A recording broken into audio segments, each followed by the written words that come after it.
March 26, 1945.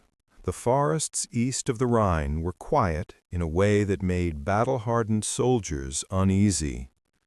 Mud sucked at boots, artillery thunder echoed far behind the lines, and somewhere overhead Allied aircraft prowled the gray sky. In a clearing just off a narrow woodland road sat a shape that did not belong. Low, angular, and painted in the dull olive of the United States Army. 4 German tankers stood around it, not speaking at first, as if unsure whether they were staring at a prize of war or a death trap.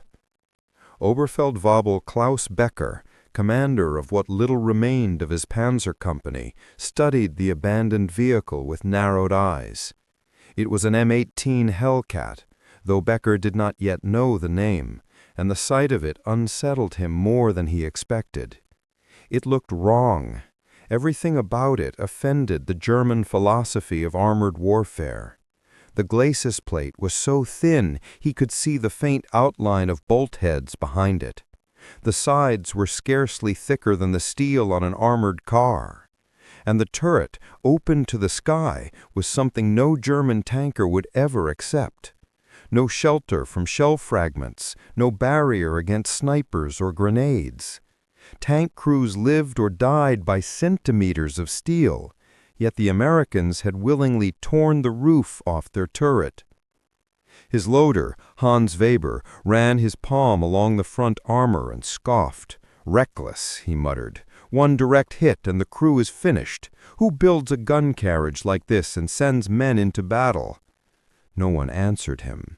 They all knew the grim truth. These fragile American machines had destroyed more German armor in the past 6 months than the elite Panzers had destroyed in the previous 3 years. Becker leaned closer, the tension in his jaw hardening.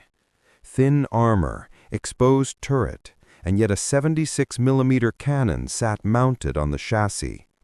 The same caliber that had begun tearing through Panthers in Normandy, that had humbled even Tigers when fired at close range with new ammunition. The contradiction wouldn't leave his mind.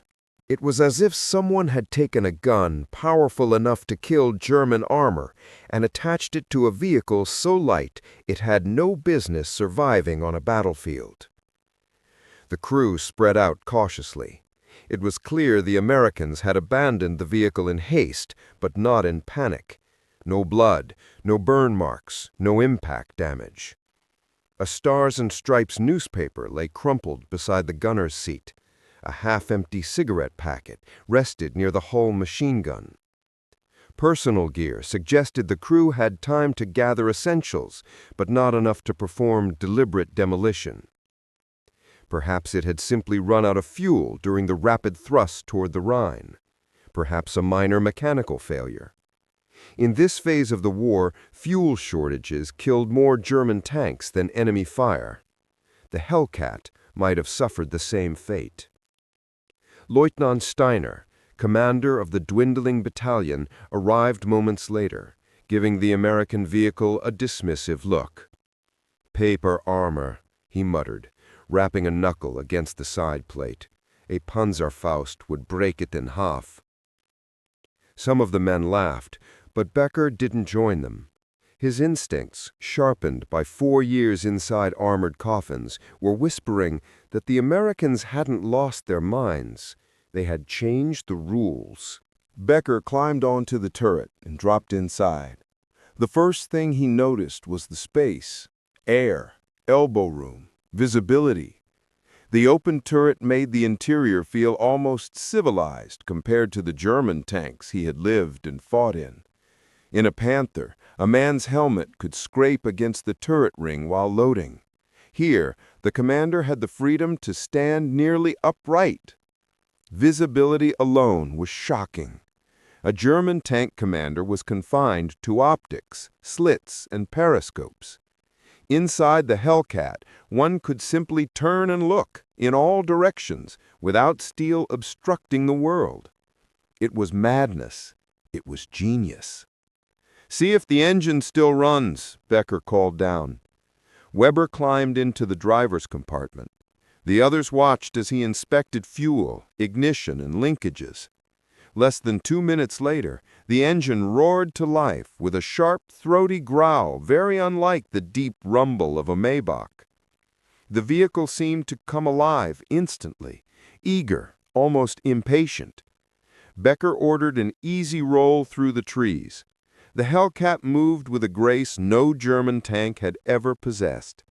The suspension absorbed the uneven ground as if it were nothing.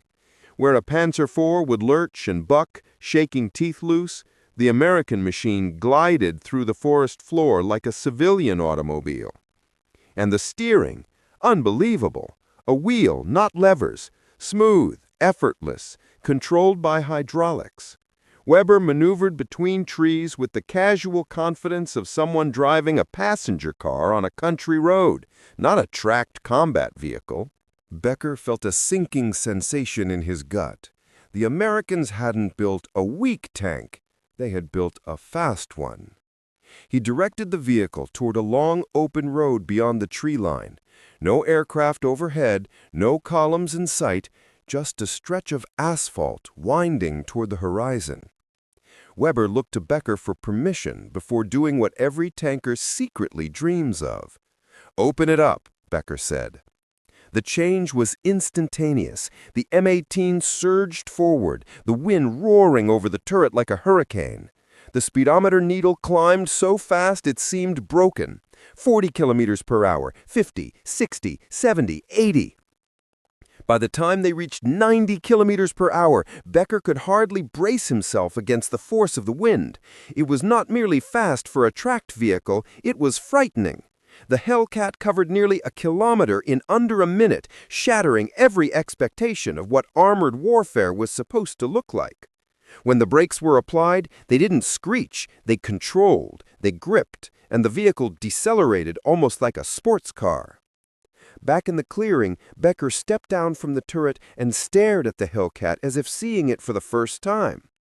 The Americans had never intended this machine to withstand the full fury of enemy fire.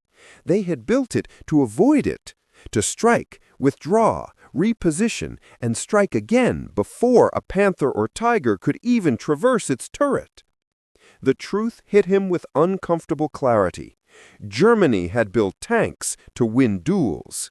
America had built tank destroyers to win wars.